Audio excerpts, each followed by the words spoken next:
Georgia O'Keeffe was an American artist who is often referred to as the mother of American modernism. She is best known for her large paintings of flowers, skyscrapers, and the landscapes of New Mexico. Georgia O'Keeffe was born on November 15, 1887, on a dairy farm in Wisconsin. She knew from a young age that she wanted to be an artist, and her mother encouraged Georgia to take art lessons. Growing up on a farm helped to fuel Georgia's fascination with nature, something that would be reflected in her art throughout her life. As a young woman, Georgia studied art in Chicago and New York, but she grew frustrated that what she was being taught did not allow her to express her own ideas of what art could look like. That's when Georgia O'Keeffe discovered abstract art, artwork that doesn't try to show the world as it really is, but uses shapes and colours in unusual ways to express ideas and emotions. This new way of painting was exciting to Georgia, and she began to experiment with it. She later said, "I found I could say things with colour and shapes that I couldn't say in any other way, things I had no words for." In 1915, Georgia made a series of abstract charcoal drawings and sent them to a friend. Without Georgia's permission, her friend took these drawings to famous photographer Alfred Stieglitz, who displayed them in his art gallery. At first, Georgia was very angry that he had done this, but they soon became friends.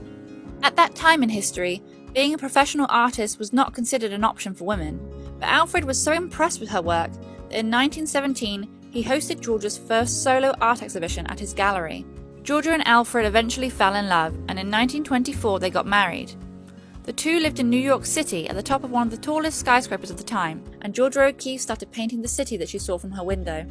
She once remarked that you could not paint New York as it is, but rather as it felt, and Georgia used her distinctive style to create dramatic paintings. At this time, Georgia O'Keeffe also began painting large close-ups of flowers, the art she is perhaps most famous for. She would take small details of the flower and put them onto large canvases, magnifying them and transforming them into something abstract, with bright colours and bold brushstrokes. In 1946, the Museum of Modern Art in New York held an exhibition of Georgia's work, and a few years later, Georgia left New York to live in New Mexico, a place she had visited regularly over the past 20 years, but now made her home. Just as she painted the city around her before, Georgia started painting the desert of New Mexico and the things she found there, often including bones in her paintings. Many people associate bones with death, but Georgia found them to be beautiful, and she was fascinated by the small details she'd see in them, just like with the flowers. She fell in love with New Mexico's unusual landscape, and would spend hours in the hot desert painting what she saw. Georgia felt particularly inspired by the Paternal Mountain, which she painted over and over. She once said, "It is my private mountain, it belongs to me. God told me if I painted it enough, I could have it." Georgia O'Keeffe died in 1986, at the age of 98. She continued to paint into her old age, producing more than 2,000 pieces of art in her lifetime. Even when she began to lose her eyesight, she would still make art with the help of an assistant, describing to them what she wanted to create. She said, "I can see what I want to paint.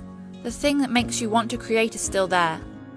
Georgia O'Keeffe was a free spirit who changed the world of art by pushing creative boundaries and expressing herself in new and distinctive ways. She opened the door for female artists and inspired those that came after her to never be ashamed to see things differently or to try new things. Georgia herself said it best, "I've been absolutely terrified every moment of my life, and I've never let it keep me from doing a single thing I wanted to do."